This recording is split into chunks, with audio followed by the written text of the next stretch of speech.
పప్పొంగల్ చేస్తున్నానండి ఇవాళ. పాలిష్ తక్కువ బియ్యము పెసరపప్పుతో చేస్తున్నానండి. 2 బియ్యంకి 1.5 పెసరపప్పు వేశాను. ఒక 25 నిమిషాలు ఉడికించుకున్నానండి. బాగా మెత్తగా ఉడికిపోయింది. ఇప్పుడు పోపు వేసుకుంటున్నాను. పప్పొంగల్కి మూకుడు పెట్టానండి. 1 టేబుల్ స్పూన్ ఆయిల్ వేశాను. ఇంకొంచెం తక్కువే వేస్తానండి నేనైతే.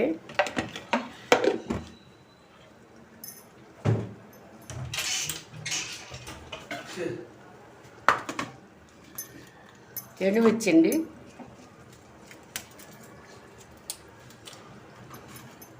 జీలకర్ర, ఇవి ఆవాలు, మినపప్పు,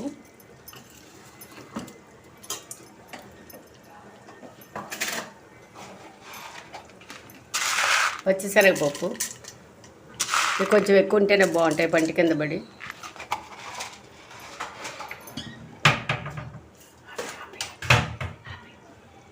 మిర్చి, కరివేపాకు వేస్తున్నానండి.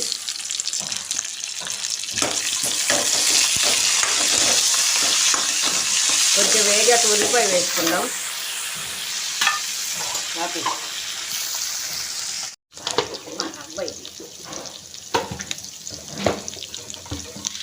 కల్లుప్పు వేద్దామండి. కల్లుప్పు బాగుంటుంది. ఉల్లిపాయలు సాఫ్ట్ అవుతాయి కదా ఉప్పు వల్ల, అందుకని త్వరగా వేస్తున్నాను పోపులోనే.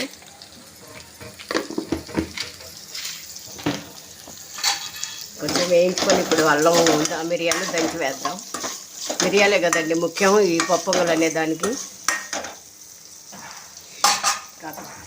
మిరియాల అల్లం శనకల్లో దంచుకుంటున్నానండి. మిరియాలే కదా పప్పొంగల్ అంటే బాగా మంచి రుచి ఇచ్చేది. కొంచెం అల్లం ముక్క కూడా వేస్తున్నాను.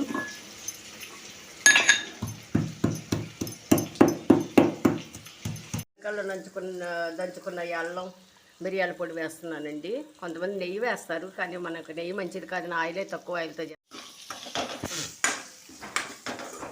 పోపు వేగిపోయిందండి బాగా. ఇది పప్పొంగల్లో కలిపేద్దాం. స్టవ్ కట్టేస్తున్నాను. ఇప్పుడు ఉడికిపోయిందండి, పోపు కలిపేద్దాం.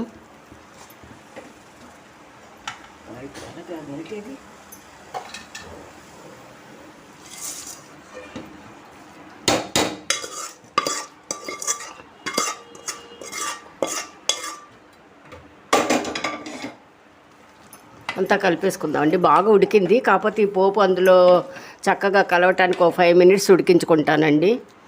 అప్పుడు రెడీ అవుతుంది. 5 మినిట్స్ మూత పెట్టేద్దాం. ఉడికిందేమో. ఉడికిందండి చక్కగా, మెత్తగా గట్టిగా ఉడికిపోయింది, చక్కగా పలచనవ్వకుండా. ఇంక ఇది ఆపేసేద్దామండి. అయిపోయినట్టే, రెడీ అయిపోయింది. రెడీ అయిపోయిందండి, చక్కగా కుదిరింది. ఇంకొక వీడియోతో మీ ముందుకు వస్తాను.